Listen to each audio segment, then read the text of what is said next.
Another day, another week, another loss by the New England Patriots.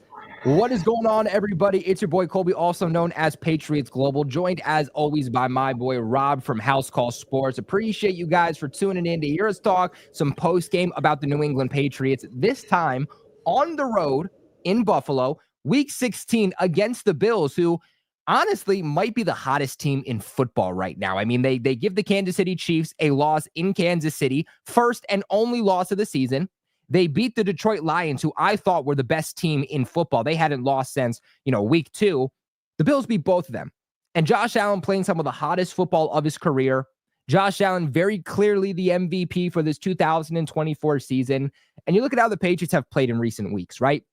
They start off the season hot, then they start off the season slow. Then in the middle of the season, you play the Titans, you played the Bears, played some other teams, played the Jets. The Patriots were winning those games. They were in situations to win those games too. And we said, maybe the second half of the season is the turnaround.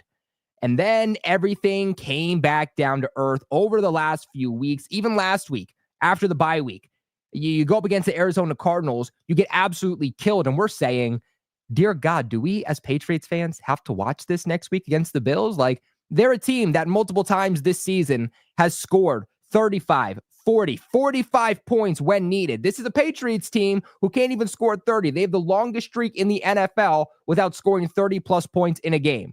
We thought we were going to get blown out. We thought if Gerard Mayo is ever going to be fired, if somehow there's a way, a chance, a possibility, it's going to be after this game. But that doesn't happen. As always, guys, today's video brought to you by BetUS. We'll talk to you a little bit later how you can get an exclusive deal from them. But Rob, they start off this game hot. They lose the coin toss. As soon as I heard that, and the coin toss isn't that big, but they lost the coin toss, and I was like, oh, freaking course. Like, of course, we can't even win the damn coin toss. But whatever, Patriots get the ball first. Bills elect to get the ball for the start of the third quarter. You go down the field beautifully. You get a touchdown, led with a Kayshon Boutte touchdown. Drake May, beautiful pass, beautiful catch by Kayshon Boutte. But you go ahead, you kick the ball off. Your defense does its job. They immediately are able in under 3 minutes to force the Bills to punt. Patriots get the ball back. Yet again, they drive down the field. They get a touchdown. Now the Patriots are up with about half the time left to go in the second quarter because they've been chewing up clock very well. And the Patriots are up 14-0. After that second touchdown, they give the ball off to the Bills. That's where the defense breaks a little bit. The Bills are able to go down, get their first touchdown, and then it kind of feels like that's when all hell broke loose. The Patriots dominated the Buffalo Bills in the first half. The first half was all New England Patriots. The second half was all Buffalo Bills. And football, it's what have you done for me lately? Football is also, doesn't matter how you start. It matters how you finish. And that was a beautiful example today. The Bills, they're one of the only teams in football who they suck in the first half, but they turn it on. They make those adjustments in the second half. Doesn't matter. At the end of the day, like you just said, this is the difference between a team that's fighting for the number 1 overall pick and a team that's fighting for the number 1 overall seed. It's a difference between a team that's competing and there's a team that's just looking from the ground up. And it's just the little things here and there. We kind of shoot our load every single game. We start off really, it seems we got that thing where we start off pretty hot in the beginning of the game, and then it just subsides. Too many, it's as if they don't know how to keep the lead or keep from up front. It's like, okay, we're doing great. Maybe we should do something bad. This is not normal.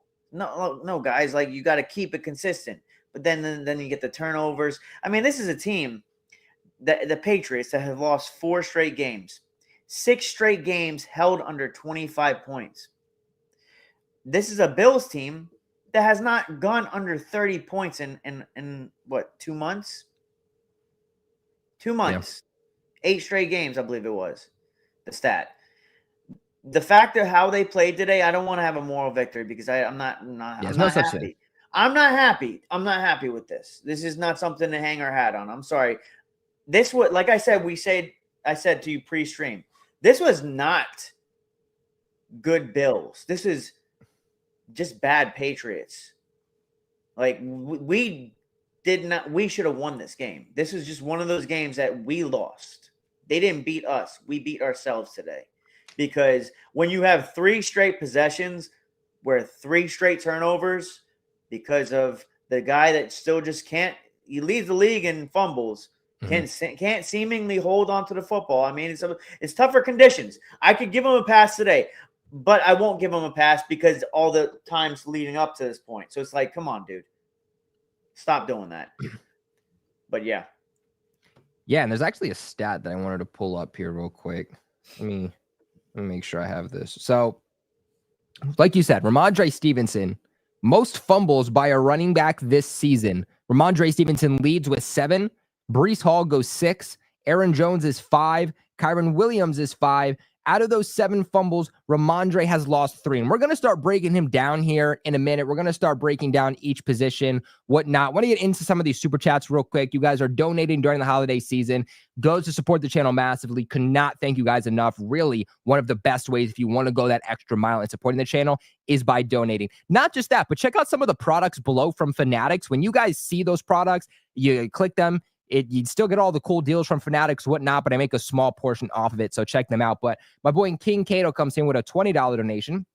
He says, if Sanders is there at 2 or 3, do the Pats pass or trade May? Also, to clarify, the video I asked about earlier was who currently on the roster is on your chopping block after the season. Who gets the axe? No, not just free agents. Got you. So, no. You have something special with Drake May. Drake May very well could be a top 5 quarterback in the NFL easily. He could go pound for pound. Wait 1 second. He went toe-to-toe with Josh Allen throwing to high school players. What?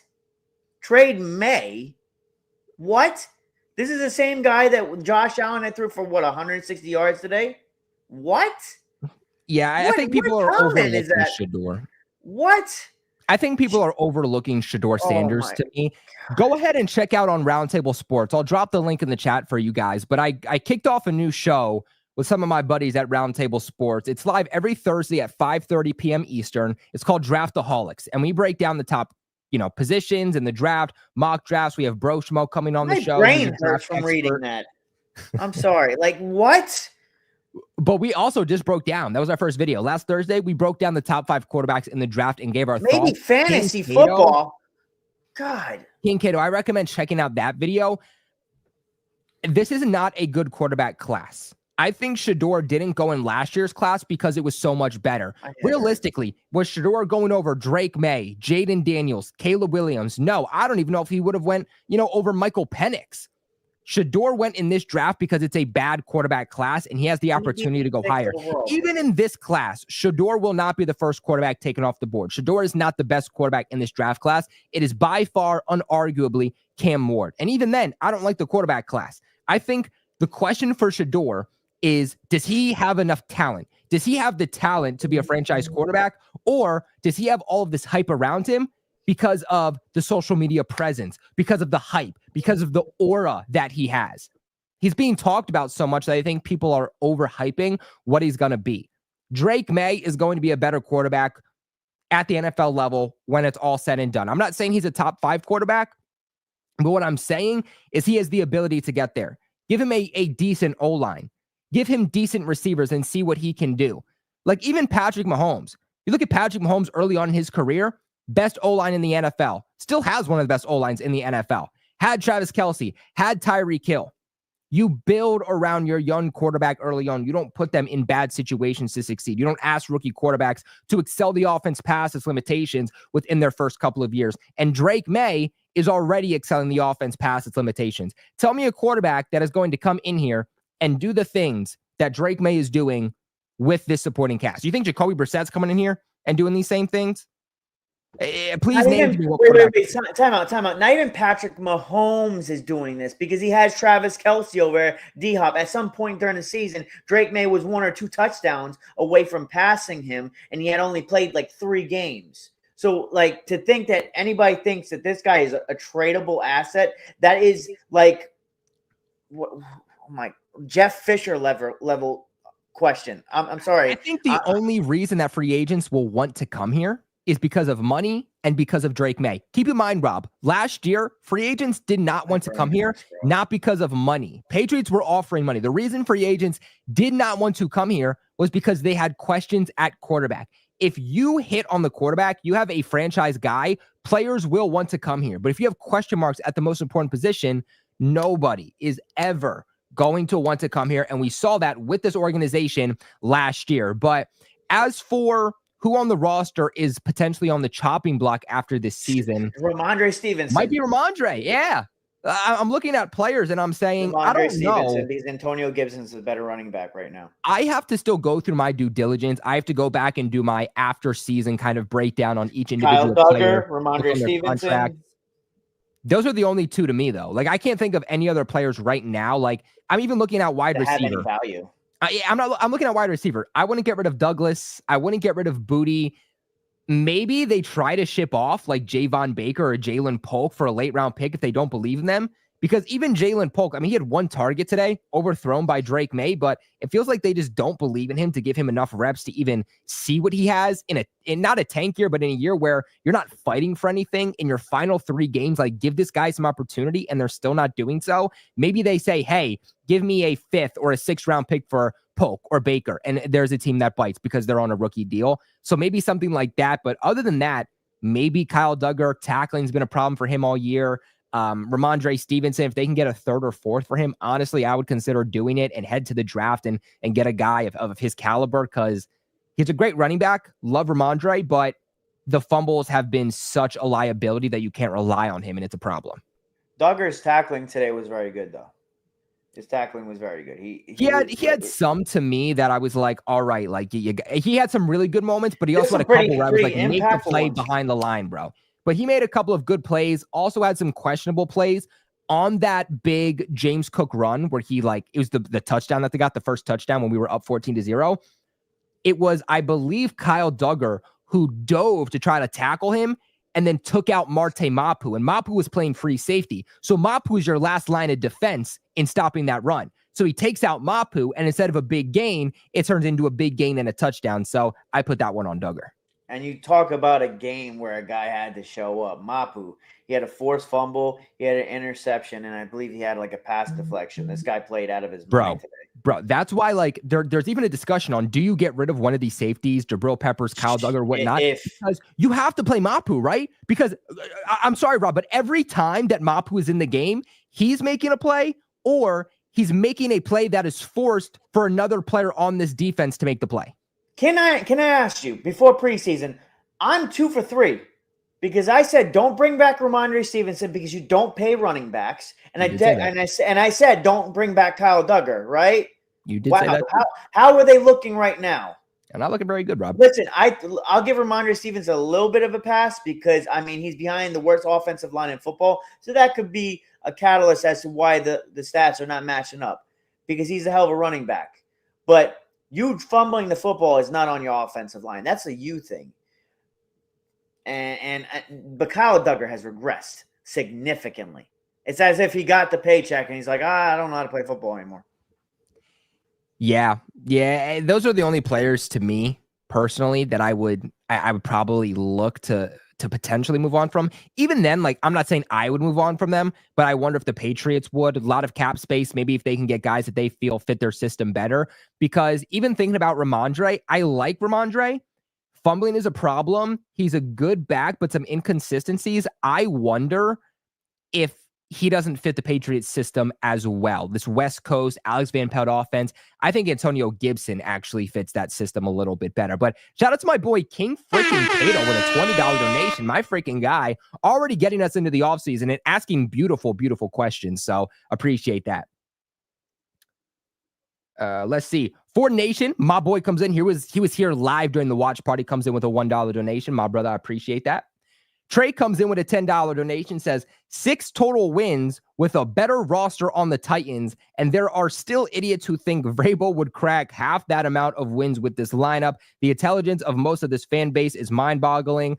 I do question some of the things from this fan base. I do think that Vrabel would make the Patriots better to an extent.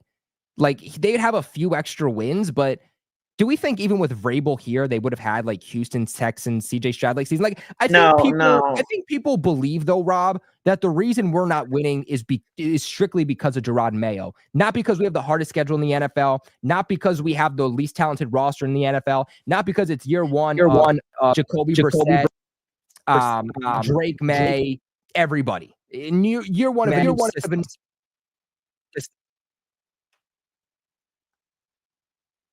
I think we have you muted still.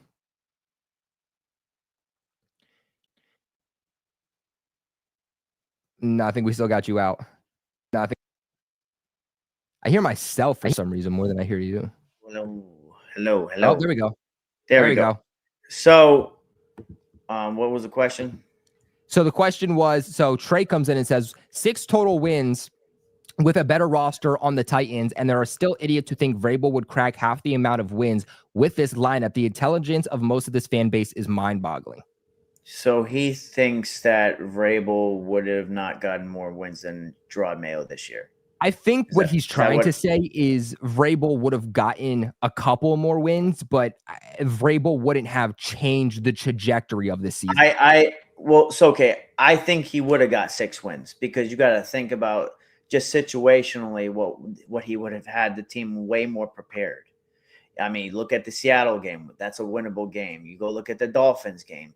That's a winnable game. There's plenty of games that I think that just the kind of like wet behind the ears in terms of Gerard Mayo as a head coach showed. Like today was probably, I'm going to be honest with you, today was the one game that I looked at across the sideline and I'm like, that looks like an NFL coach.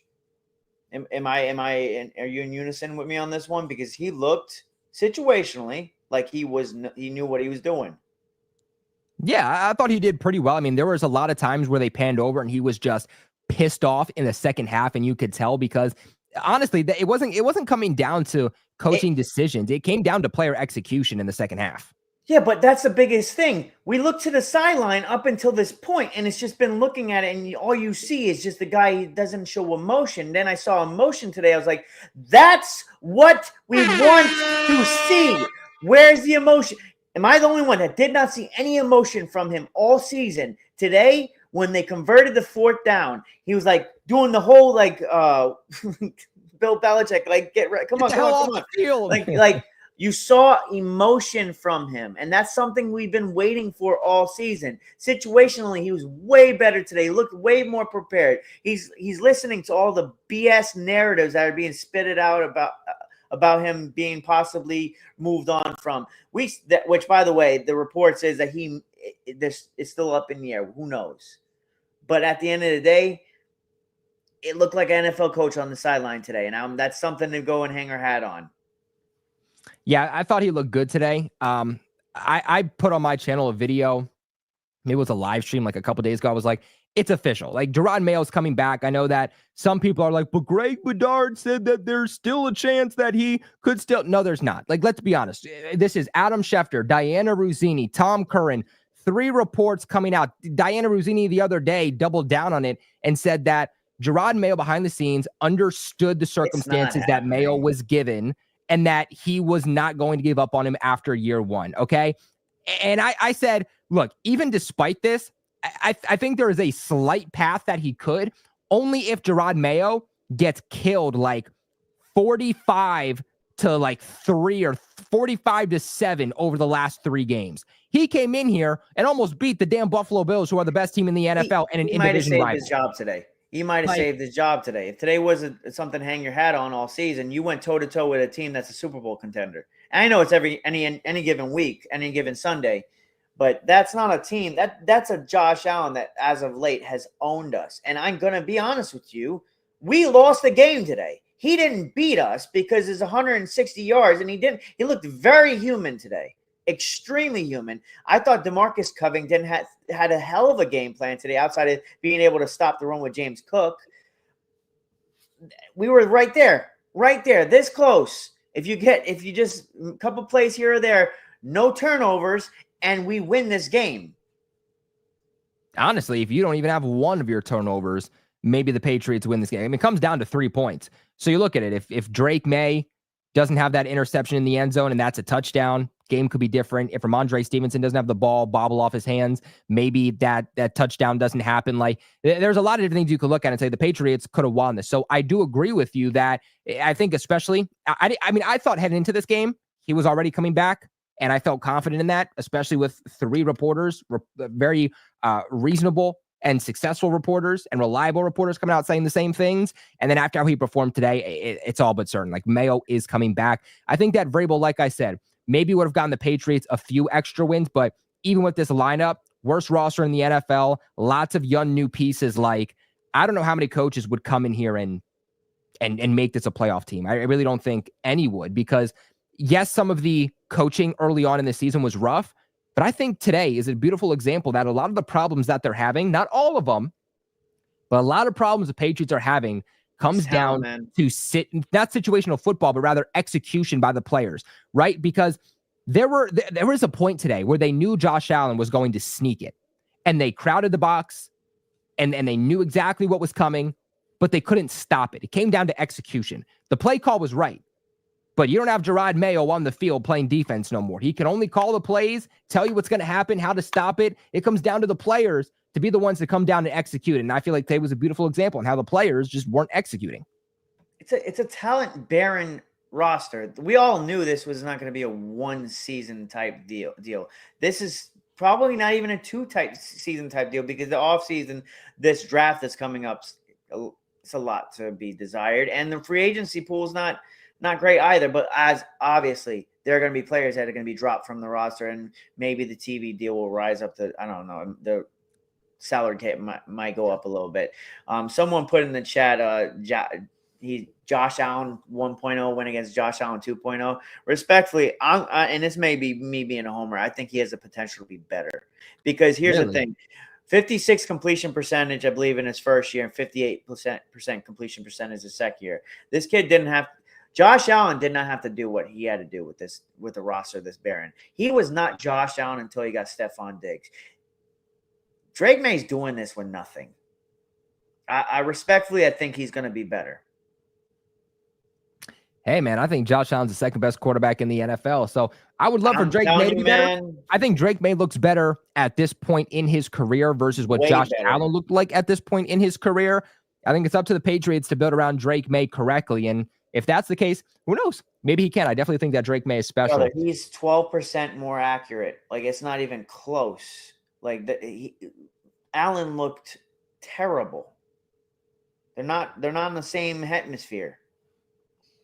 Hey, man, I hope you're right. I'm riding with Rob on that one. I really hope. I'm praying that comes true. I'm hoping I'm right too, but we're all on tight. There's always a chance I could be wrong, but I'm going to go out on a limb. Trey comes in here with another $10 donation and says, when Mayo gets the axe, who would you want to bring in as head coach? So, I mean, if Mayo gets axed, that's not happening for at least. Yeah, that's not happening for at least another year if it does happen. But if that happens, who would you want to bring in? Joe Brady, the Bills offensive coordinator, Liam Cohen, the Bucks offensive coordinator, Drew Petzig, the Bengals OC. I don't even know how to say his last name. Ben Johnson, the Lions OC, or Bobby Slowick, the Texans OC. Not Bobby Slowick, but Ben Johnson. Ben Johnson does not want to come here.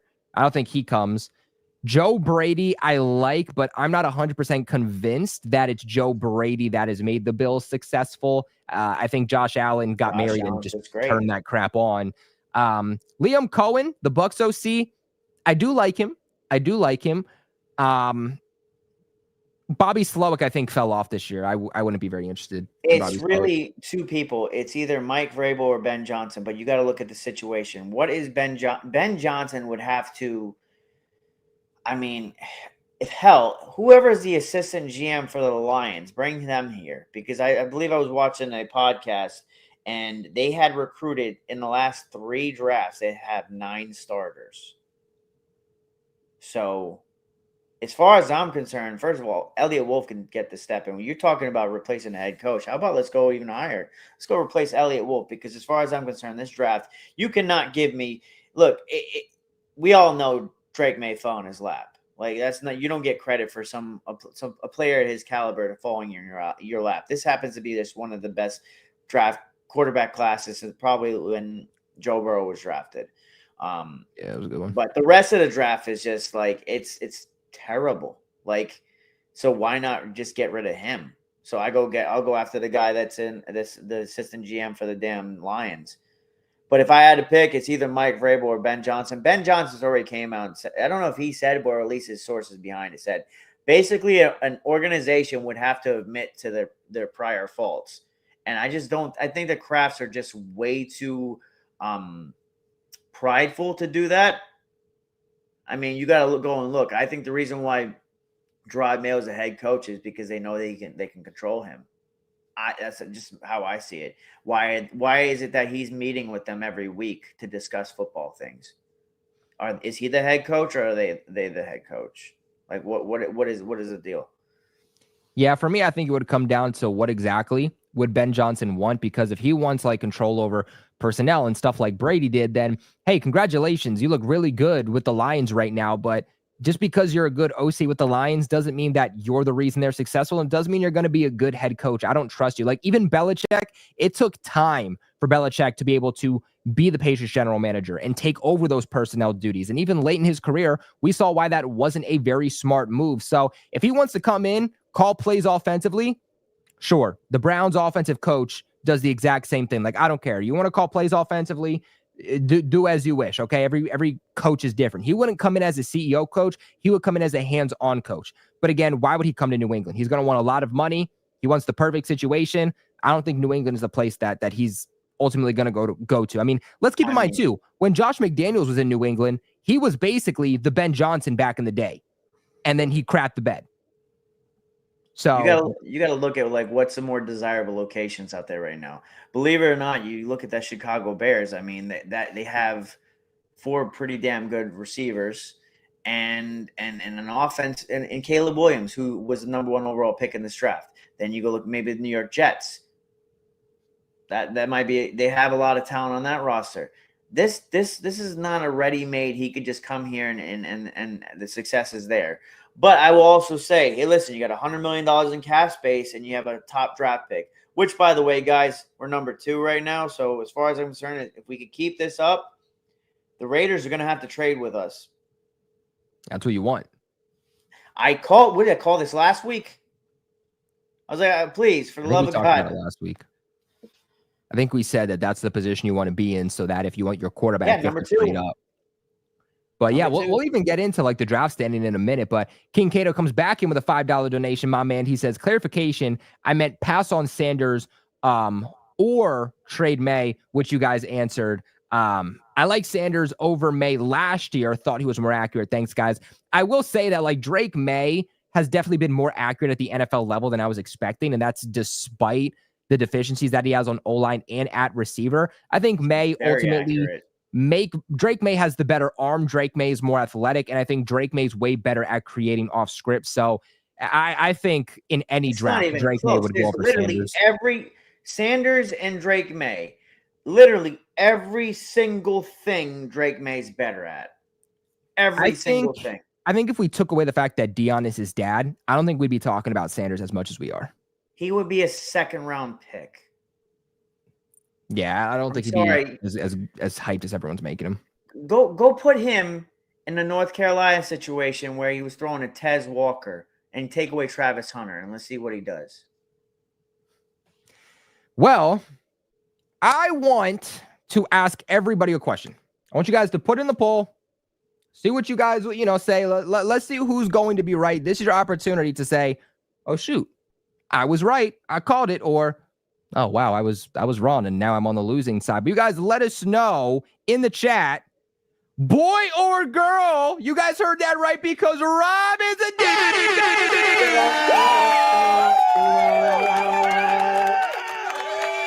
I think I played too many at the same time. Woo.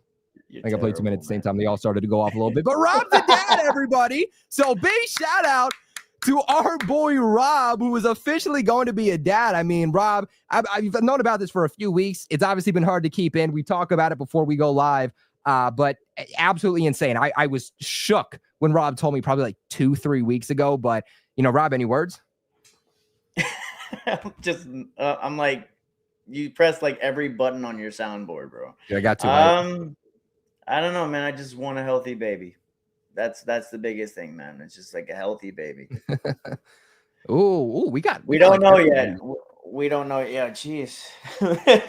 Congrats, Rob. Congrats, Rob. Congrats, Rob. Oh, I mean, I'm seeing a lot of girl, but then I'm seeing a lot of boy. I should have put in an actual poll because this would probably be about 50-50. We got girl. We got Brooke coming in. Brooke says girl.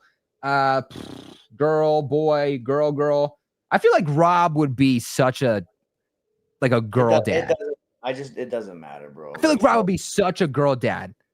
But I don't know. Something screaming boy to me, but like Rob as a girl dad, I feel like it makes too much sense.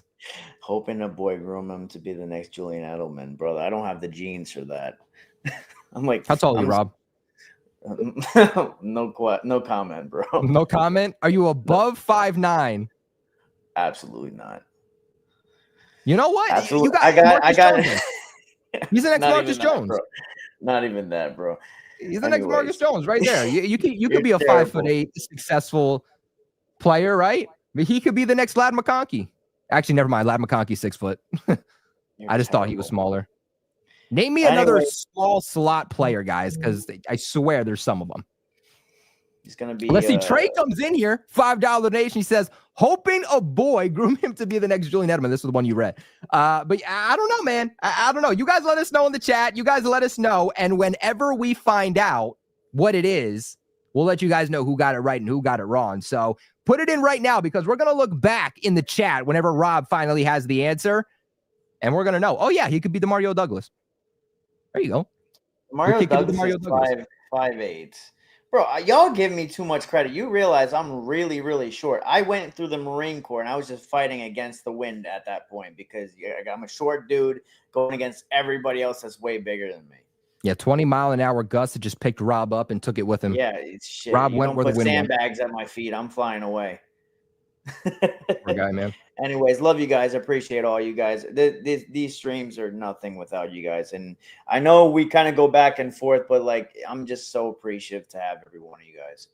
Yeah, you guys are killing it in the chat. Thank you for being active and letting us know. You guys are killing it. I mean, I'm seeing I'm seeing a lot of girl now. I just helped your freaking your what the hell your algorithm. Now you're gonna get baby videos in your algorithm. I'm gonna be like, damn it, I'm gonna send you each and every single one. It's a sign. Trey says as long as you're 5'8", you should be good. So if you're under, like, there's been football players that are 5'6". So if you're 5'6", maybe there's still a chance. If you're under 5'6", you might only be able to be the kicker at best. Anyways, back to football because I'm getting shook by my height.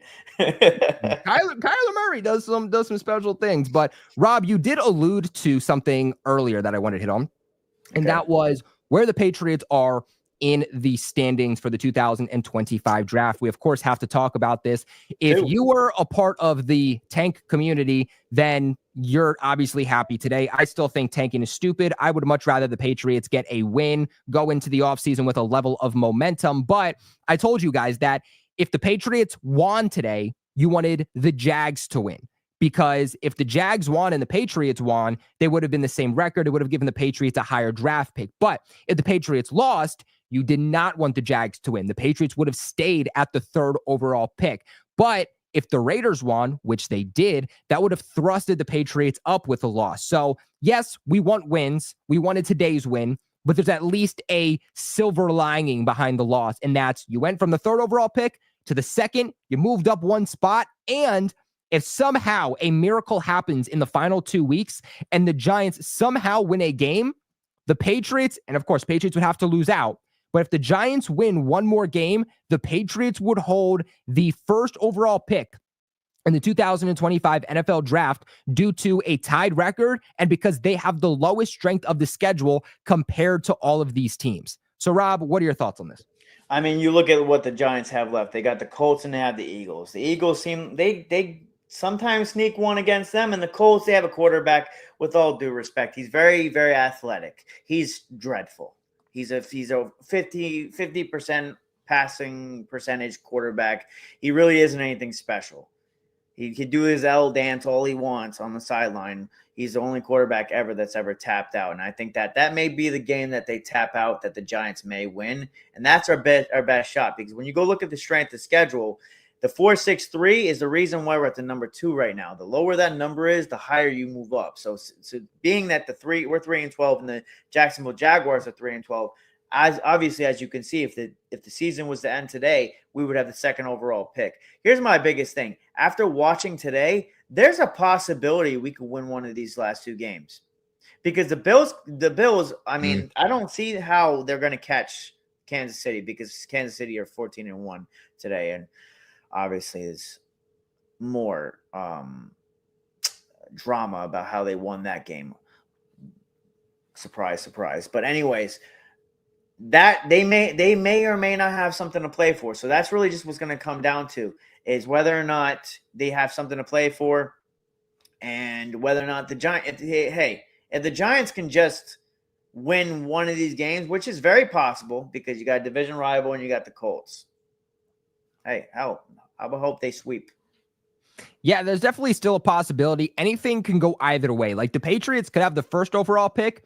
The Patriots could go down and have like the 6th or the 8th overall pick if they end up winning a game. It really just depends. Everything's coming down to the wire, right? Because like, if they end up finishing with 4 wins, they could go to what, 6, 7? It depends. I'm looking at it right now. It depends on who wins and loses too, but and we need that strength of schedule fluctuates, if anybody remembers last season. So we don't know how that might. Hell, we could finish with the same record as the Jacksonville Jaguars, but for some reason the strength of schedule changes so much that they hop us. That's what we don't want, because I think the Jacksonville Jaguars are likely taking Travis Hunter if they go there. But what you want to really do is you want to be in a position where you're number 2, and then the Las Vegas Raiders, who have a minority owner in Tom Brady, they want to go and get their guy. And we know who Shedeur Sanders' guy is. It's Tom Brady, the guy that's been groomed by Shedeur Sanders. So, and I mean, every time the Raiders lose, he says, what the hell does he post on Twitter? I forget. It's something about like God bless or something like that. Yeah, like God, basically saying thank God. God is thank God, or God is good. And he probably didn't post that today. So you want to be in this position right now. I'm not Team Tank. Last year was Team Tank. I really wanted Drake May so bad. We got the 3rd overall pick. We almost didn't get him. So there's that. At this point, I don't know how I feel, because you should trust our GM to draft correctly and to begin with, so you don't have to be in a certain position. But I also operate under the premise that, hell, I want to be at number 2. I want teams like the New York Jets, like, I'm trying to look, maybe the Cleveland Browns, because look at that situation with Deshaun Watson. I wouldn't want him grooming. Yeah, there's multiple quarterbacks I could trade up. The Titans, I mean, look at them. So this is what you want. You want teams, because you could go put it out there. Have an unknown source say, hey, listen, Tennessee Titans are going to give a king's ransom to get up to number 2 to go get a quarterback. And that puts a thought in the Raiders and Mark Davis's mind. Hey, listen, he's saying that. They're saying that. Maybe we're going to try to offer this. And you get into a bidding war, and that's why you want to be at 2. That's why I've been kind of wishing, okay, if we're going to lose, might as well have the Raiders win. You know what I'm saying? Yeah, no, that's a very good point. Like I said, it's going to come down to the wire. I'm also under the same assumption that you are, that I believe in momentum, and I believe that momentum can carry teams, and I think that winning cures all. And I think that the Patriots are so down bad. This fan base is so down bad. Players are down so bad, especially these young guys, because you're constantly losing. And losing, that mentality, that can do a lot of wreckage. It can do a lot of harm. And one of the best ways to defeat that is by winning. You look at the atmosphere after that, the Bears win. It was different. That dynamic when they won week 1, it was different. That win after the Jets, it was different. When they win, this team is different. And the comparison that I've been making with Gerard Mayo has been Dan Campbell. Year 1 with Dan Campbell, the Detroit Lions believed in one philosophy, and that was being aggressive. You might remember when they played the Patriots, they weren't a very good team at that point, but they said, our identity is to be aggressive. We are going to go for it on 4th down. We're going to try to run it down your throats. Pause. But we are going to just be an aggressive style team. And whether it worked, didn't work, whether they were successful, whether they were not successful, they stuck with that identity and it helped build them to the team they are. But also that final season with Dan Campbell, I think they were a 3 or 4 win team. They won their final couple of games. They took that momentum into 2022. Then in the second half of 2022, they won a bulk of their games, almost went on a potential playoff run, just missed, but took that momentum from the games they won into 2023 with the second best record in the NFL, should have represented the NFC in the playoffs, all because of winning and that momentum that winning gave them. So if the Patriots can win week 18, I 100% still say do it. I'm on the same board as you there, Rob. Yeah, and talking about pulling a page out of Dan Campbell's book, you do a fake punt on your own. Oh my God, loved the aggressiveness today. That was like peak Dan Campbell. He looked like a damn head coach today. But one of the things is, old man Mob, you seem to come up with a lot of good things. PG and Rob, could the Raiders trade Meyer and trade up? If so, I guess trading for Mayer. See, I don't know if I would want Mayer for what? Like they're gonna have to package. Look, as far as I'm concerned, now they're at 6. I want a blue chip player if they're trying, and I want maybe a future first. And I said this in past streams. Who do you remember the name? Max Crosby. Like, I'm sorry. Like you gotta. Hey, listen. You want Shedeur Sanders, right? You want him, right? Give me what we want. Like we need pass rush. It just works out for us. Give me Max Crosby in your first. I'll take that. You move up to 2, we get your first and Max Crosby. Yeah, I still feel like they're not going to do that just because it would set them back so much. And honestly, I wonder if he would veto that trade. At the end of the day, like that's a deal for them because he doesn't want to be. I get it. He doesn't want to be part of a losing culture, but I think you have to weigh the options. We know May at this point. May's a little bit more like what he is. We don't know what Sanders is going to be at the next level.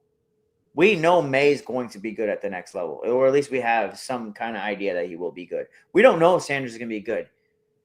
Look, beggars can't be choosers. If you want to move up, you're going to have to pay the king's ransom. And I'm being nice by only asking for your first round pick and Max Crosby. Because if we go look at some of the trades in the past where teams had to trade up in the top 3, they had to mortgage 3 first-round picks, or at least 2 first-round picks in like a future second or a second that year. It's not something – it's a king's ransom for a reason. You're going to have to pay to get where you need to go.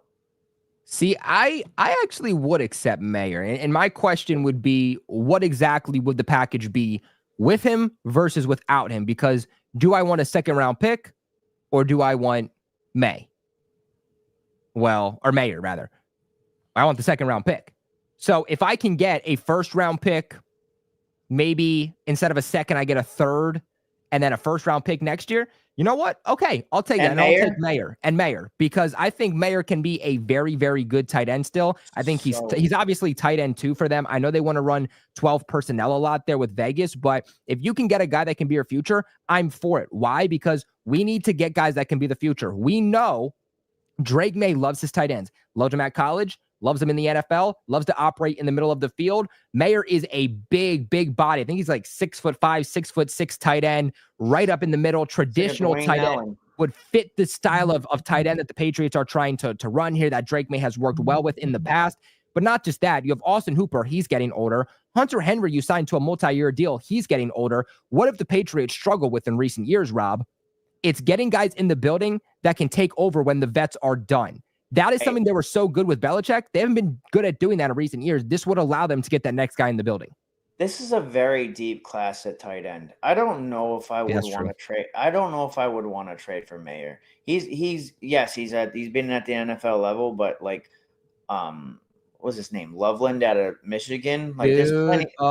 Don't even get me started. Loved that guy since the championship last year. Ty Warren out of Penn State. I mean, like, there's plenty of good tight ends. I think both of those guys will be first round picks, unfortunately, but You say that, but there's a He lot of definitely will. there's teams that have a lot of other needs. So it's really just, I don't know, man.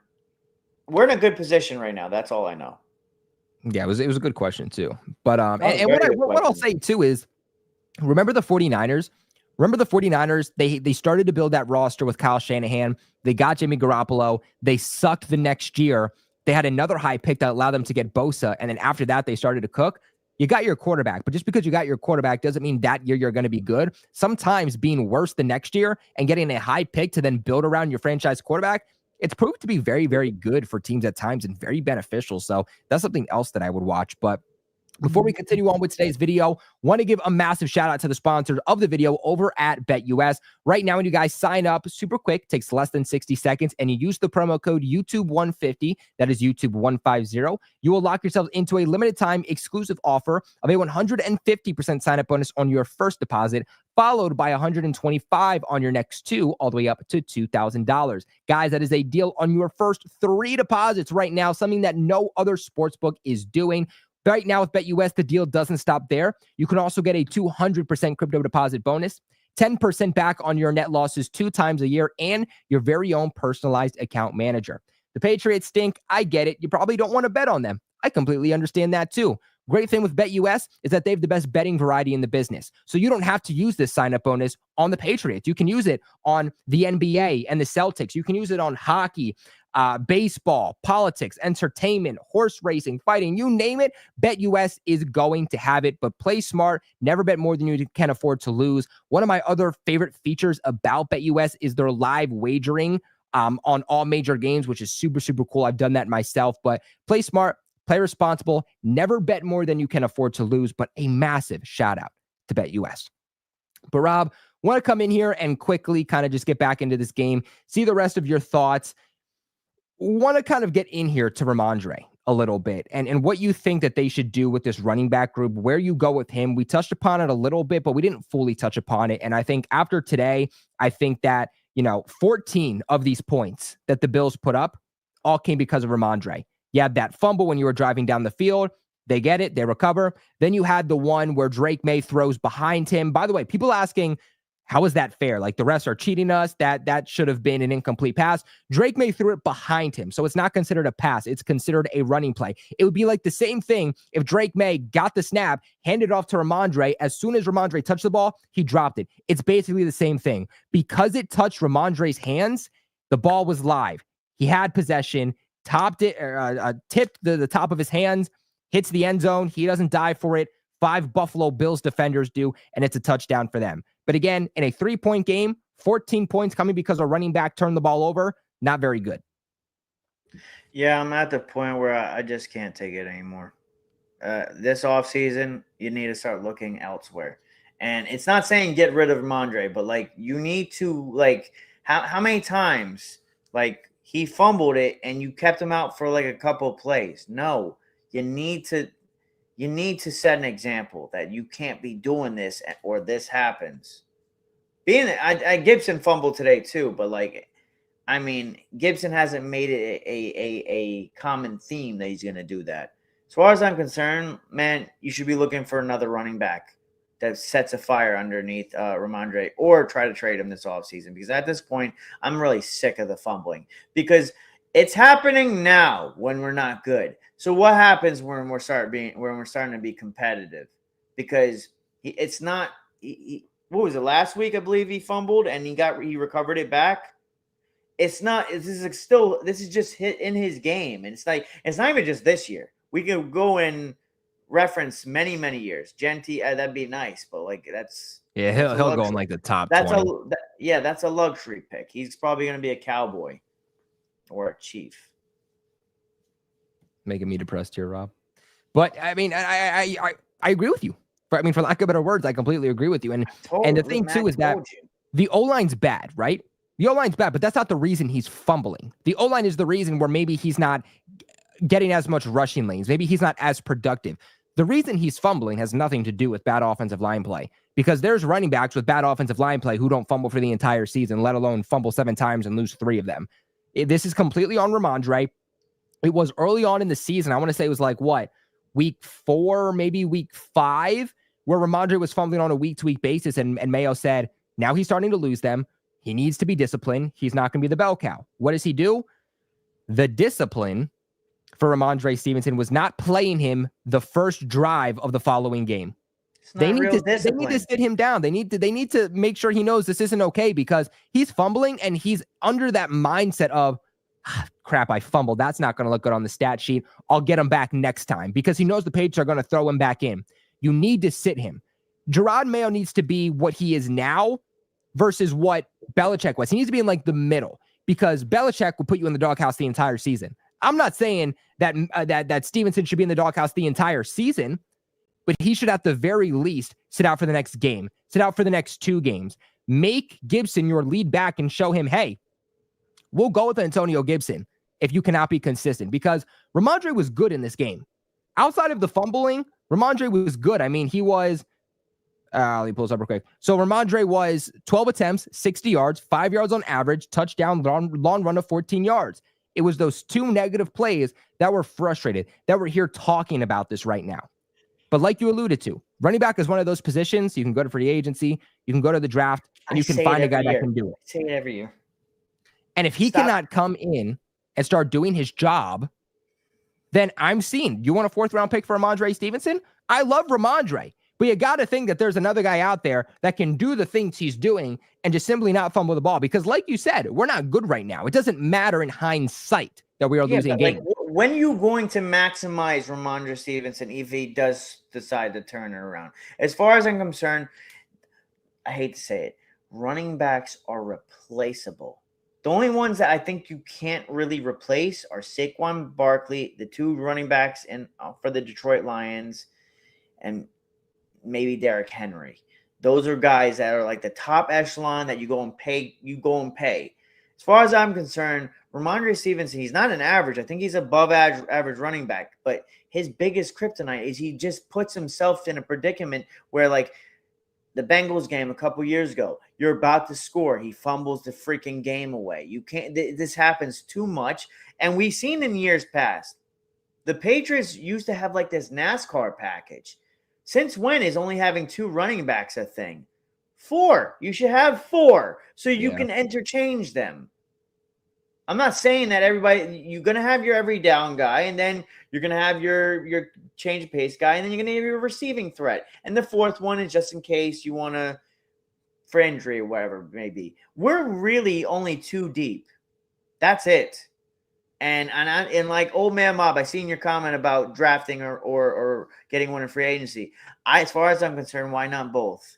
Because we need to get a 3rd and 4th running back, and maybe a running back that will light enough of a fire underneath Ramondre Stevenson's ass. As far as I'm concerned, you can tell me if you agree with me or not. I think Antonio Gibson's a better running back right now. I think Antonio Gibson fits the Patriots' current system better. I feel like Ramondre is a little bit more consistent with averaging better yards per carry, but I also think that the reason for that is for his style of play. Put your shoulder down, run through a brick wall. It's hard to stop him behind the line type of a guy. Gibson might get stopped behind the line at times, might get stopped for a loss of 5, but then he's going to break off, a 15-yard run. I've also said consistently over the last few weeks that I want to see him more utilized as a pass catching back. I mean, this is a guy that was a wide receiver converted to running back when the Commanders, drafted him. So why are we not using him more as a James White type of role? And, like you alluded to, the Patriots, since they drafted Ramondre, have been utilizing him as a bell cow. They're not doing that kind of 4-5 back thing that they used to do with like Sony Michel, Rex Burkhead, James White, Bolden, all those guys. And that's a big reason. Dion Lewis. That's a good one. Shane Vereen. But that's also why Ramondre Stevenson is like top 5 in all-time rushing yards for the Patriots already. It's because they're not doing that committee that they once did. But honestly, I think at some point we have to ask ourselves, yes, it is significantly worse than it usually is, but when do we just accept that this is who Ramondre is? Because Ramondre, year 1, got in the doghouse because week 1, he fumbled on the goal line for the Dolphins. 2022, fumbles the game away Christmas Eve against the Bengals, and now leads the NFL in fumbles this year and loses 3 of them. At some point, we just have to accept this is who the guy is. And although he's good, he's going to put the Patriots in a bind to where I don't care if you're good. I need someone who's reliable. And if I'm down by 7 and we're driving down the field and we get into the red zone and you fumble the game away, You're not someone that I can rely on. It's the same thing like with a quarterback. You know, like if a quarterback's constantly throwing interceptions, leads the league in turnover-worthy plays, leads the league in interceptions, at some point you have to ask yourself, is this a guy that can be my franchise if he's constantly throwing us these games away? And it's the same thing with Ramondre. Well, give him the guillotine. As far as I'm concerned, I saw a block that Antonio Gibson That had. was beautiful on that beautiful block. Off his back foot throw from Drake May. That was insane. That crack block was ridiculous. I think it was Edmonds that came up for the Bills who blitzed in the middle. Regardless, like he didn't have like a lot of like space to like generate power to stop him, and he stopped him on a dime. Look, as far as I'm concerned, I bench Ramondre Stevenson pending trading him next season in the offseason. Because I love Ramondre Stevenson. But as Pats fans, can we stop putting attachment to these players? That's the same thing that we did this offseason. How many players you want to bring back from a 4-12 team? A 4-13 team? How many players you want to keep from a 4-13 team? How many players are you going to keep aligning your heart? Because let's start thinking with our heads, Pats fans. Ramondre Stevenson has a problem. It is a serious problem. I'm curious where he ranks amongst running backs in the time he's been in the league in fumbles, because he might be number one. And I love Ramondre. Remember how many games that in the year where he replaced Damian Harris, where he one-handed a football in the flat and just take it 30, 40 yards. I love me some Ramondre. But at the end of the day, and I've said this, Colby, you can vouch me on this. I've said this countless times. You never pay running backs unless they are literally generational. That's it. And I liked Ramondre, and I thought that he was a guy that deserved a contract extension. I love winning. But when you get an extension and you're fumbling, that becomes the problem. I love winning. Again, it doesn't matter how good you are. Running back is one of those positions where if you go to the draft 3rd, 4th round, you can easily find a franchise guy that could replace that guy. So again, I like the extension, but with these fumbling problems, you look back and you say, maybe it was a bit of a premature move, and maybe they should have waited to see how he came back from that injury before giving him ultimately that extension. But Trey comes in with a $2 donation, says, what is the 2nd and 3rd round looking like? At what positions exactly? So, like, I think at tight end, it looks good. I think at what else do we have? Interior O-line has some good guys. Running back is good. Edge is good. This is like a good D-line class. I really like this class for D-line. It's very barren at wide receiver. It's very deep at edge rusher. It's very deep at running back, very deep at tight end, very deep at interior offensive line. The problem is, we need a lot of those things too, so why not? But I don't know. By the way, 116 of you watching right now. Make sure you guys leave a big thumbs up. It really helps. Really helps support the channel, success of this channel, pushing these videos out to the YouTube algorithm. So if you like these videos, you like what we're doing, leave a big like right now. Free, takes less than a second, and it really helps us. By the way, before we bring on these Patreon members, wanted to share with you, Rob, this quote from Drake May that just came out about Gerard Mayo and the coaching staff. He said, a bunch of conversations about our coaching staff and things like that. I think it's BS, to be quite honest. Coach Mayo, we've got his back. He's coaching us hard. He wants to win. We all want to win. We're all frustrated. AVP has been, I feel like, calling it great these past couple weeks. We're just plays away. It's me turning the ball over. So you have players constantly backing up Gerard Mayo. We're not seeing signs of Mayo losing the locker room. We are seeing signs of players wanting to play for Mayo. And again, I think that goes back to what we said earlier. Kraft is going to see these things and say, I'm not giving up on Mayo. So if you want Gerard Mayo to be fired, I'm sorry. I think this quote to me solidifies the fact that that's not happening. Yeah, and I've been one of those guys. I don't want him back. But at the end of the day, look, if your franchise quarterback wants him back, that's really all that matters, right? Like your franchise quarterback wants him back. He is the cornerstone to your future. He's advocating for AVP. He's advocating for Gerard Mayo. The only thing I would think I would do differently is I would figure out some way to keep AVP, because there are some things that would you keep AVP around as an offensive coordinator? I would for Sometimes you aren't. too. Yeah, I'm probably too. I don't know. The only like DeMarcus Covington, he coached a decent game today, but like It I'm was just one sorry, man. game to me. Yeah, one game, and it's coming at the latter portion of the season, and it's a divisional rival. It's usually how these games go, anyways, to begin with. Like we played against the Jets, and we were not slated to beat them, and we beat them. I don't know, man. For me, I think Draw Mail is going to get another year no matter what. I think you have your quarterback that look. First of all, one thing I really am enamored about is the fact that this kid just takes like he is beyond his years as far as maturity goes. He carries himself like an adult. He doesn't look rattled ever in the pocket. And I just think if you just get him the talent this offseason, and this coaching staff grows with him because they're going to need to grow. Look, I'm not going to give Gerard Mayo for finally putting it together as a head coach. I mean, like all the way around, I think he did a hell of a job today. But that is one game out of what? 15? Get it together and finish the season strong and build off this. And stop throwing your team and your coaches under the bus. That's another thing. Please, for the love of God, stop doing that crap. I don't know. To me personally, I've heard a lot of people hype up this idea of like, oh, Drake May, or not Drake May, but Gerard Mayo's like throwing his team under the bus. And I think as a head coach, obviously it's a bad look when like you're not the one taking the blame for it. But Mayo has taken the blame when he's done something all year long. But Mayo also said that he's going to be honest with the media. And maybe there's a such thing as too honest, but he said, I'm going to be honest with the media. I'm going to keep it real with you guys. Belichick never did that. So I'm going to make sure I'm real. I'm going to communicate everything with you guys. And I think he's done that maybe a bit too much. So when things are being done that aren't on him, he's saying, that's not on me. Go ask. Like when it comes to OC, DC, when it comes to the offense, the defense, he's saying, go ask Covington, go ask AVP. I'm a CEO styled coach. I guess he overlooks them in a way, but he's not the one making the decisions. He's not the one calling the plays. He leaves it up to those guys. So when people are criticizing him for those moments, he's stepping in and saying, I don't have my hands on that. If you want to ask questions about it, you want to criticize it, go ask the guy who's running that side of the football. My biggest thing is this.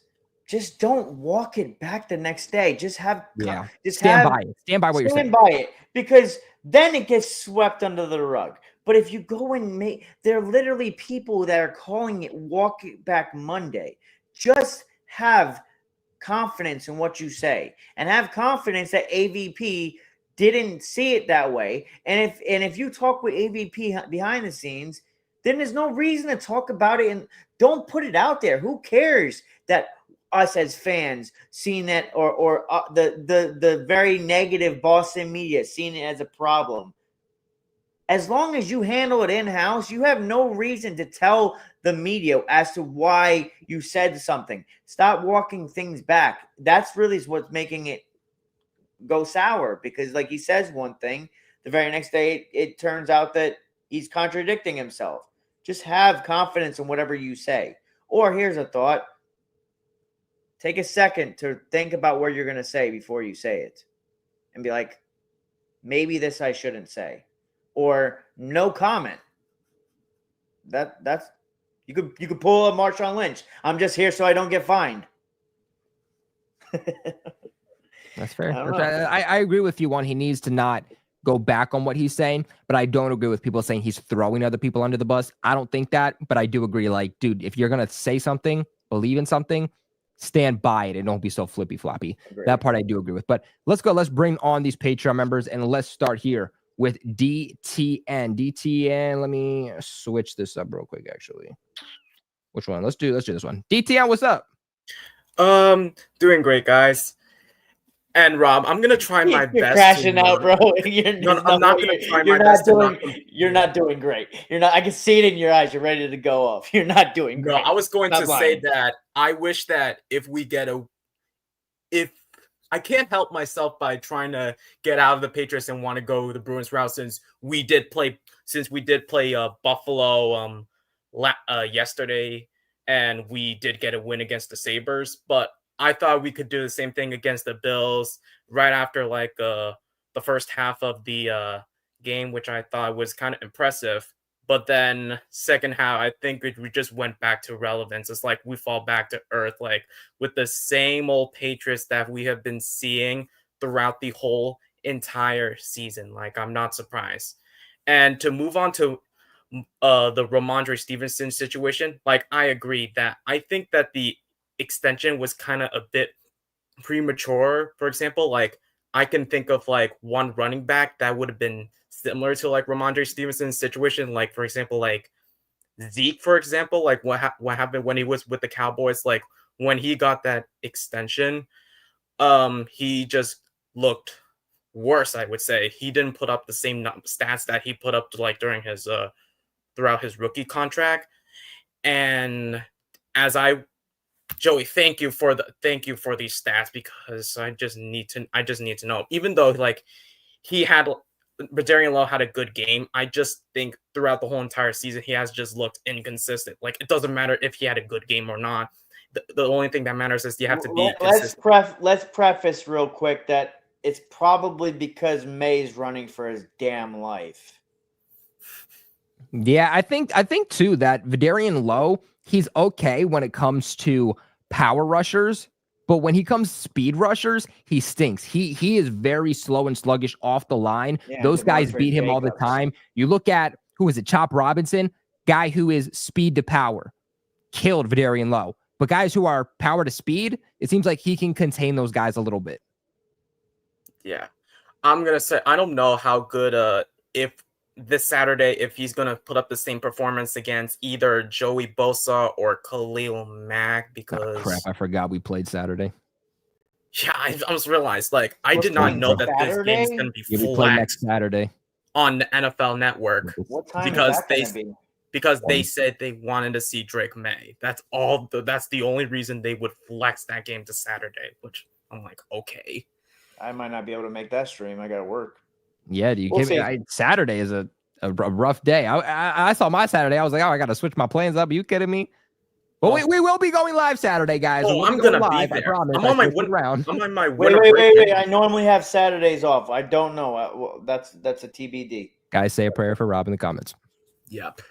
I just want to briefly get into my 3 up, 3 down. Let's go. So for my 3 up, I would say Kayshon Boutte. I thought he put up a good performance today. That touchdown and then some of the craziest catches he made. The second, I would say Marte Mapu with that interception. I wish that he would have got a touchback that wouldn't prevent the Patriots to be at the 1-yard line. And he made a good pass deflection, which should have been an interception in my opinion. You should have had 2 picks. Yeah. Yeah. A great day.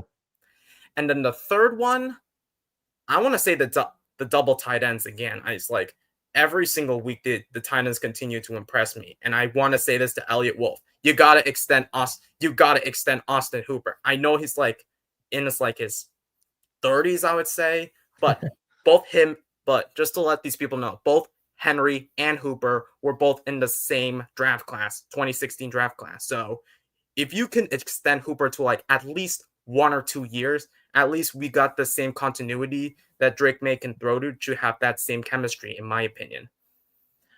But going to my 3 down, I'm gonna go with Demontre. I'm gonna go with Demontre Jacobs. Those two penalties.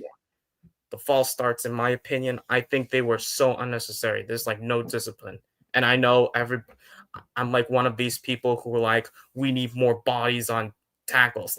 These are only your 2 tackles that you have on your roster, so there's nothing you can do. My second trending down, I'm gonna have to say Kyle Duggar. It's he can't even tackle anymore. Even after that injury that he had weeks ago, I just don't think he looks the same anymore. And then last but not least, Ramondre Stevenson. I'm gonna say this again and again and again. I think that you should. I'm gonna hate to say this. You're gonna have to trade away Ramondre Stevenson, whether you like it or not, because at this point, long term, you're not gonna have running backs at a certain age. They don't look the same. It's not like you're gonna get the next. He's not old. It's just the biggest thing is the guy never worked on protecting the football. like what I noticed with him when he goes to the ground, he tends to leave the ball in a more like vulnerable situations. He doesn't really do this. Wait, let me back up a little bit, like this, where he kind of holds it with two arms. Yeah, He kind of like he kind of with falls one with arm. it, and then it's like they said in the game when like the John Jones play, you get players that do the Peanut Tillman, just punch the football out. And when they know he's a guy that's going to fumble the football, they're going to go for it every single time. Yeah, I think agree you with hit you. on that perfectly too, Rob. Too, like you get it. You're going to see multiple defenders. You're going to go into a collision. You're going to have multiple guys trying to punch the ball out because that's what's taught in the NFL. If they know that's your MO. So what you do is you hold it like this when you're about to go through multiple defenders. Just like when you're about to go through the middle of an offense, you're going to run it up the gut into the end zone. You run it like this. You don't run it like this. And that's been one of his big problems. But great 3 up, great 3 down from you, DTN. And I cannot wait to see you Saturday. Also, I got one more thing. I'm going to have one more thing to ask you. This is going for everybody. Since it's almost Christmas, I want to wish everybody happy holidays, even though you don't celebrate Christmas or not, or if you celebrate Hanukkah or whatnot. I want to ask everybody. I'm going to start with you, Kobe.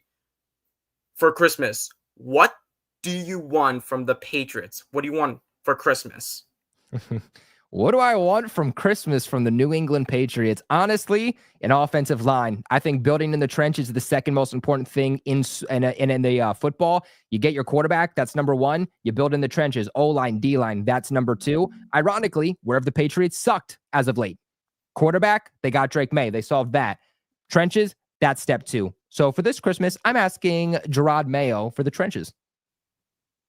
What about you, Rob? I think I'm asking for I'm not really going to ask the Patriots because I feel like they're doing what they need to do. I'm going to ask the Giants. Oh, I want the Giants to win. I'm going to call an audible. I'm going to go across the pond and ask we gave you 2 Super Bowls. Give us the number 1 pick. Give us the number 1 pick. Go out and win one more game. I like that. Hey, man. I could do a cop out and I could say, hey, listen, receiver, but like I wanted to. I like that one. What about you, DTM? What are you asking for? Everybody's gonna say the same answer, like wide receiver or offensive line. I get it, but for me personally, I want a new defensive coordinator. I just want new defensive schemes, in my opinion, because I'm sick of tired of all these zone schemes. Man, get him out of here! Doesn't matter.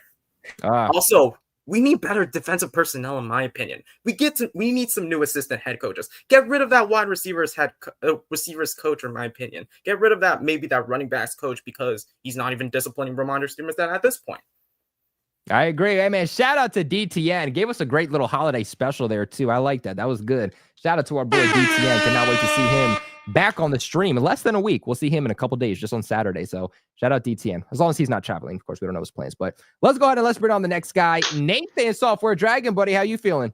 What's going on, guys? Doing good. He was here last week or 2 weeks ago. 2 weeks, yeah. 2 weeks ago. So he just only shows up when I'm not here. Yeah, I'm sorry. You're not here last week, Rob? I've been here for when was this? This must have been like some type of other live. Yeah, I mean, it might have been. But yeah, I was gone last week because back on a trip. But hey, good to be back, baby. Let's beat those Bills. And man, we almost did too, right?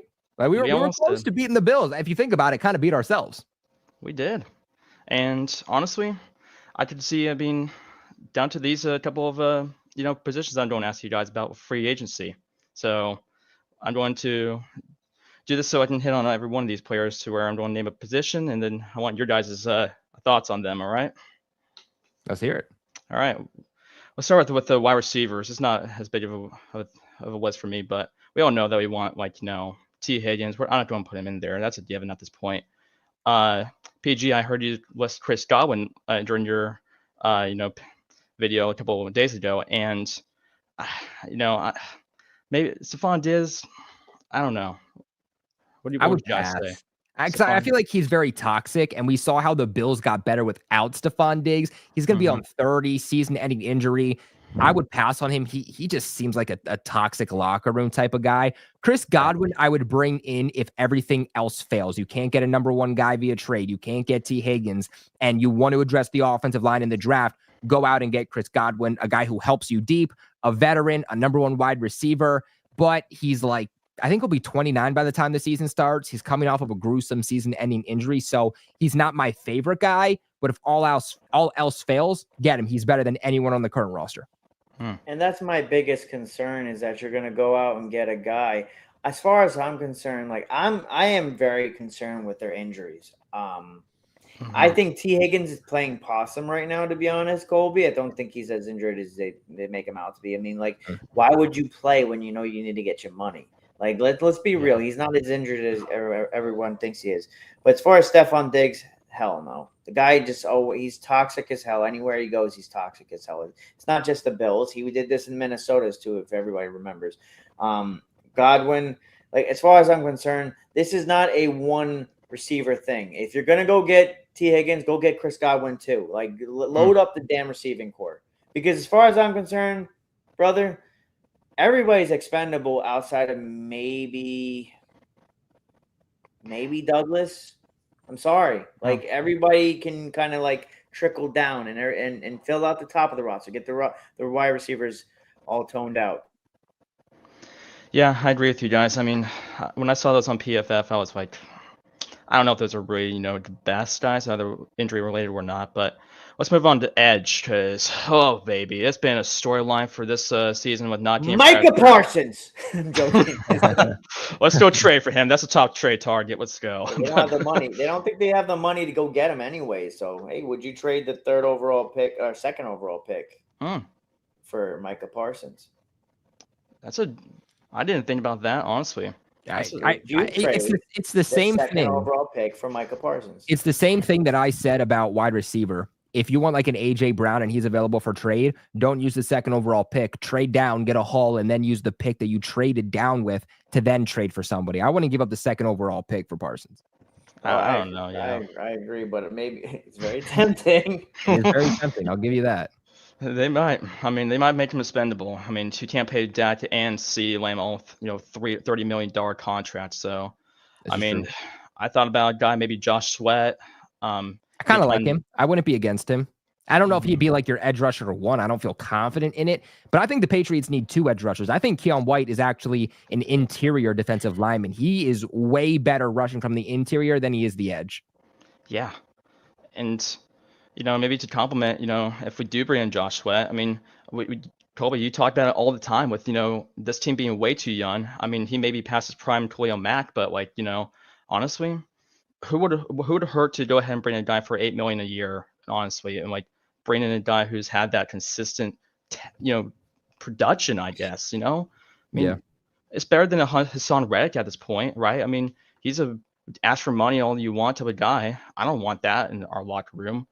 So, that's, I mean, I'd honestly go out and probably get Josh Sweat and Khalil. I would probably go get Azeez Ojulari, or how you say his name. He just has injury problems. That's my only concern with Ojulari. I'm not saying you go spend a lot of money on him, but he's a guy that's a pretty damn good edge rusher. So, and he's young. True. Yeah, and probably the second thing probably the most thing that hurt us today, honestly, was CB. And for the past couple of weeks, it's becoming even more of a question mark for me. Like, man, this needs to be heavily focused on. I mean, I don't know if we would get John Jones back next year. I mean, he's last year on his rookie deal, and I mean the DJ Reed and Charvarius Ward. Get both of them. I said Charvarius Ward too. I don't know what. I like DJ Reed, but like he's smaller. If you bring him in, you're asking him to basically replace Marcus Jones, and I like Marcus Jones, but I like Marcus Jones as a slot guy, not a guy who's working on. I like Marcus Jones as our kickoff or punt returner. I don't want him on defense. Let's be honest with ourselves. He's a liability on defense in coverage. I would put him at punt returner and just keep him as a specialist. Put him on plays here and there on offense, and then get DJ Reed at corner. I think he's a dog when he's not playing outside. If he has some pass rush to help him too, I think he can be a dog. Sounds like a lot of like hodgepodge. You want to just hope that he's going to turn out. No, let's go make him play something he's great at. Give him plays here and there on offense, and go get DJ Reed to replace Marcus Jones on defense. I'm not saying you're wrong or I'm right. I'm just saying, like, at this point, like, so many times, there was several times throughout the season where this guy gets burned for 30 yards. Or bring back Gilly. I'll bring back Gilmore for a year. Yeah. Draft a guy in the later rounds. Or honestly, go get a guy like, I mean, he may be past his prime, but like Carlton Davis, I mean, he's not going to be that good. I from liked him until he got injured last week. And he's out for the year now for the Lions. So I liked him, and then I was like, ooh, now injured on the year. I don't know. Yeah. But then last one is tackle. Oh God. It's such a project at this point. At this point, brother, it's just Cam Robinson. Go get Cam Robinson in free agency and go get a late look, man. I know everybody wants to go left tackle in the first round. And I know, Colby, you're gonna bang the desk for left tackle. Hell yeah, you kidding me? Well, there's a fall off after those first round guys. It's not a great tackle. Oh yeah, that's just go get Cam Robinson. We need an average left tackle. I don't even think we need an elite.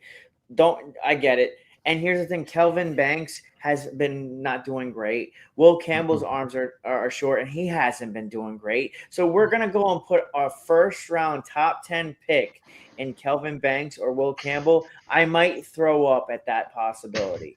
So better have the book ready, Rob. I get the damn barf bag. This is what I'm thinking we should do. Go get one of the top wide receivers, or hell, one of the tight ends. Or trade down and get more pieces, but don't draft these tackles in the first round. Go get Cam Robinson free agency. Go grab a developmental prospect at left tackle later on in the draft. Look, man. I want to start when's the last time we scored 30 points? Oh yeah, 42 games ago.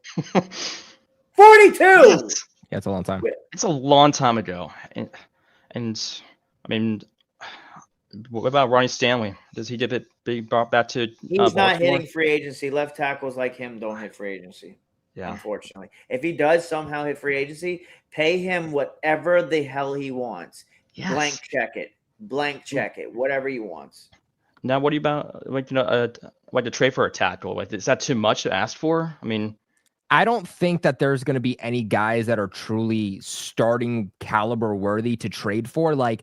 Honestly, I would say tackle is the hardest thing to trade for in the NFL. You can trade for a wide receiver one every single year. We see one of those guys get traded, a premier wide receiver one. Tackle is never traded for because every team needs at least one tackle, right? Every team needs two. Don't grow at least every single team is looking, well, most teams, rather, I should say, are looking to either upgrade at left tackle or right tackle. There's not enough good tackles in the league to go around. There's not a surplus of that position. So that's why I said, like, if you can go to the draft, get a guy that you can think can be average, above average for you, go out and get that guy because now you're developing him within your own system and you're getting him on a rookie deal rather than having to go give a guy $20 million who might just be average. Yeah, I agree. That's me. But hey, man, Nathan, you came in and you killed the game today. Some beautiful questions. So hope to see you on Saturday. Later, hopefully we'll see you in the next streams. Keep bringing these questions because I'm telling you, these were fun. I like those. Those were some fun questions. I'm just curious how the hell Cole Strange pans out moving forward because I wanted to see him today. We need to see not Vidarian Lowe, but Cole Strange and Caden Wallace to some degree in the final 2 weeks, right? I see Javon Baker line up on the outside today. Okay, so I did see Drake May targeted him once, and it was that like high ball that went out of bounds. And Javon like tried to climb the ladder for it, and it was just way too high. Okay. But other than that, we didn't get anything. But let's put on the final Patreon member with the Red Sox. Red Sox, how you doing? What's up? What's up, buddy? Good. I'm good. All right. Been better, but good. Well, how'd you feel about the loss today? You pro win or pro loss? I'm pro loss just because. I mean, again, they're not like this team is not like I said. They were never supposed to win games. When were they picked to win in betting? Have they not all year long? Las Vegas had us at what 4.5 wins for the season. It's about shaping up that way. Yeah. Exactly. So like I said, this team was not built to win big this season. Now that we're here, like I said, they've been blown out, not by a significant margin in a lot of games. I think that like what was their biggest blowout? I think it was the Jets. They lost by 21, and then they lost by 21 to the Texans too. But that's been about it. So they've been scrappy. I like it, kinda. It's all right. They're not, like I said, they're not going to be a winning team this year. They weren't supposed to be. I'd rather see them just compete.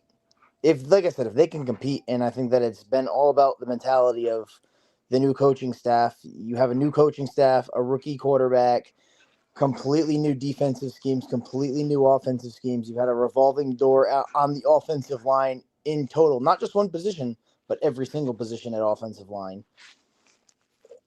Injuries on defense have piled up.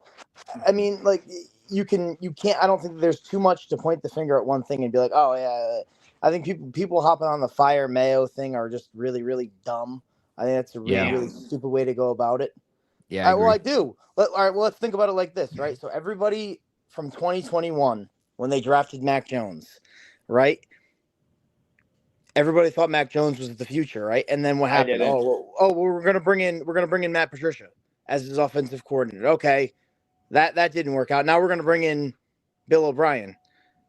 And I'm not saying that Mac Jones was, took it the best and, made the best out of what it was. And I don't think that he was a mentally prepared quarterback to do that. I think he thrived in, the same thing every single time. And that's fine. But I think just so happens that we had the easiest schedule that year. You go look at that. You go look at that schedule. You had the Titans with no A.J. Brown, Derrick Henry.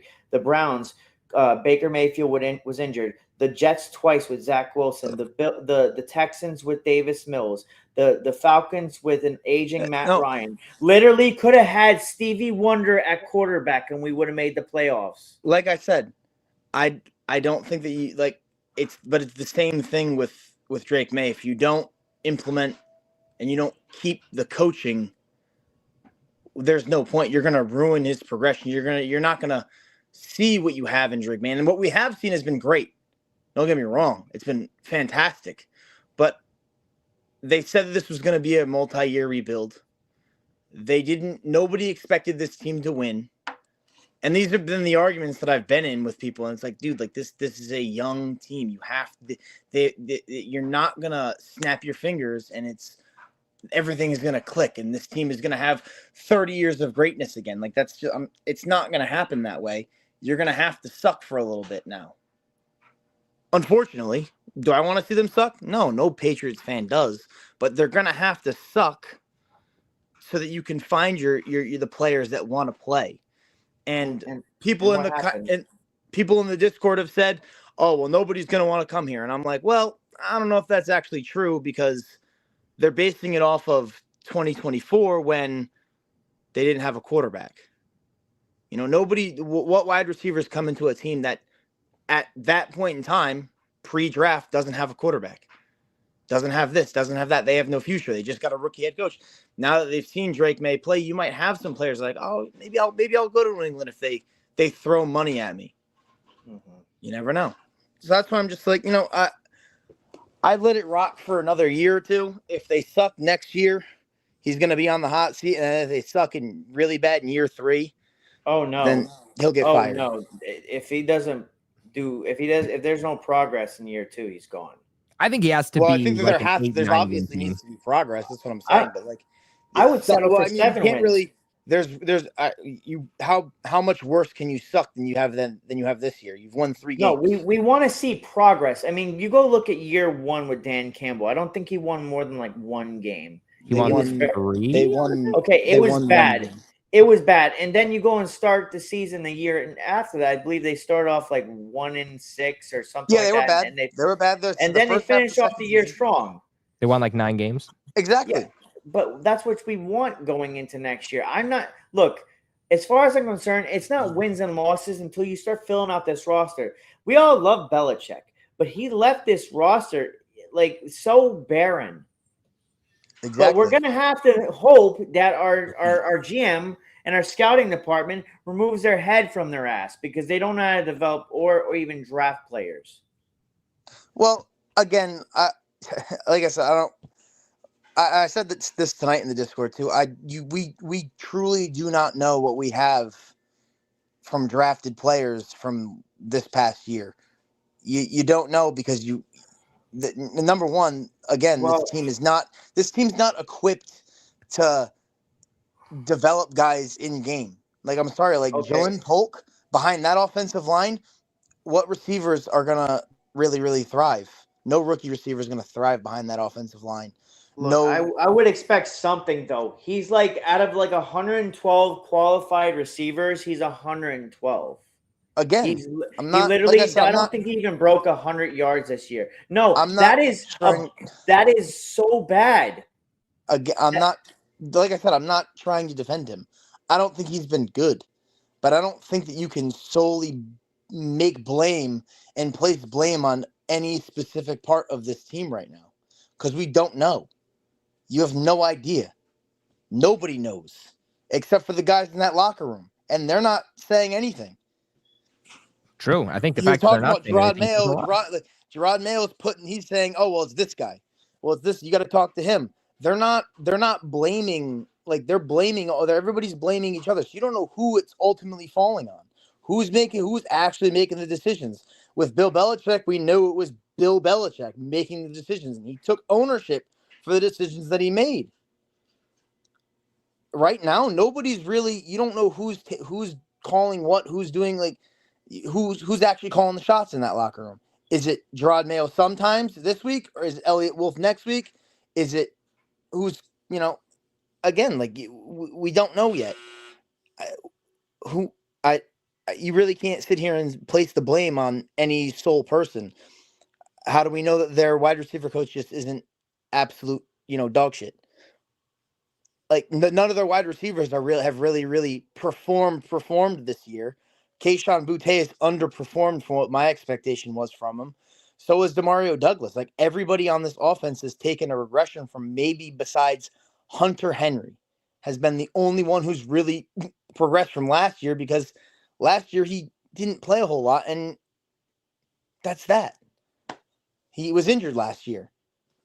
So, like I said, I don't really. This is a young team. I don't think that you get to say just fire Mayo right now because he's, because this is his bad year.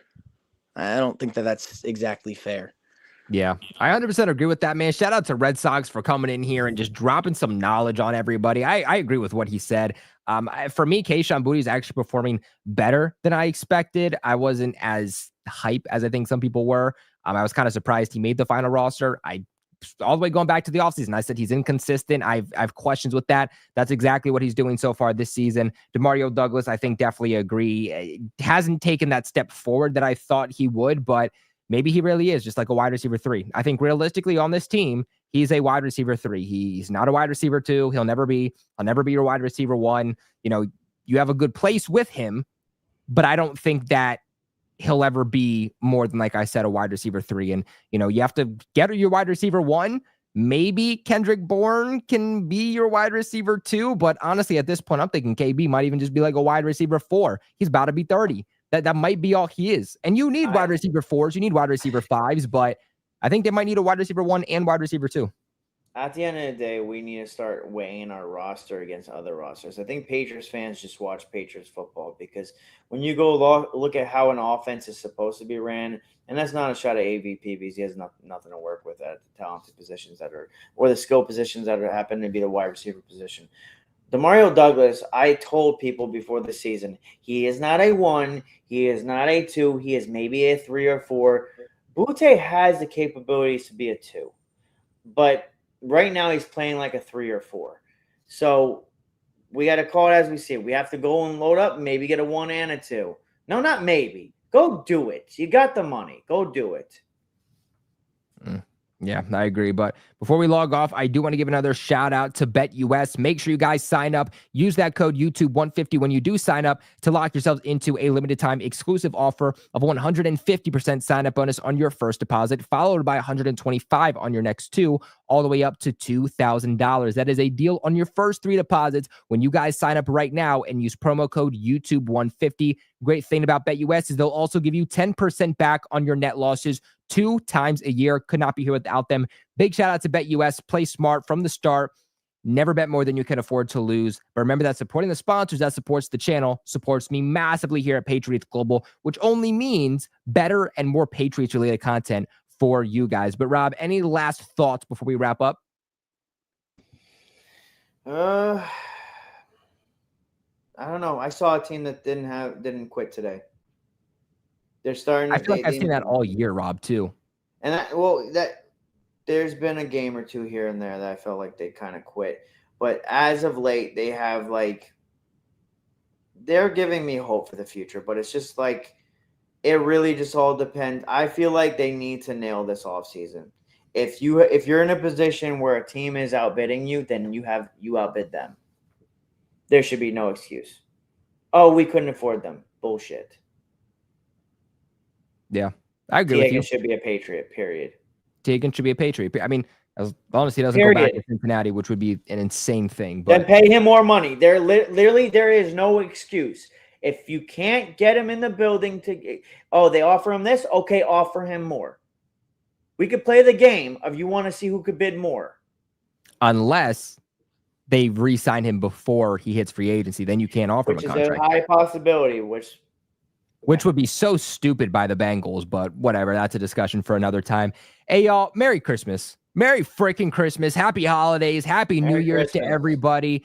This is going to be the last live show, unless I randomly do a live show before, but this is the last live show with me and Rob for sure until after Christmas. Of course, we'll be live next Saturday when the Patriots take on 1 p.m. a flex game at home.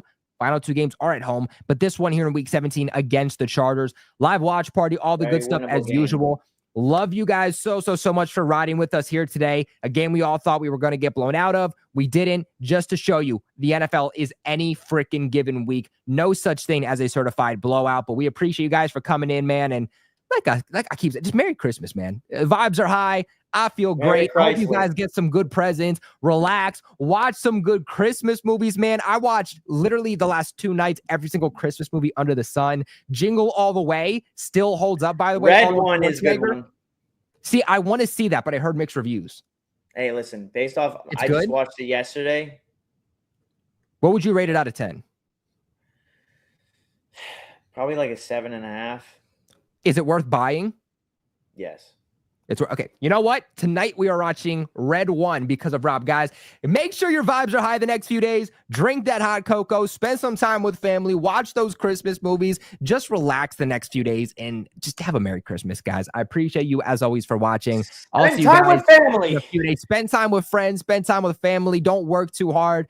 But until the next video drops, which what's today? Sunday. Probably have one drop tomorrow or Tuesday. But until then, appreciate you guys for watching, and go Pats. Let's go.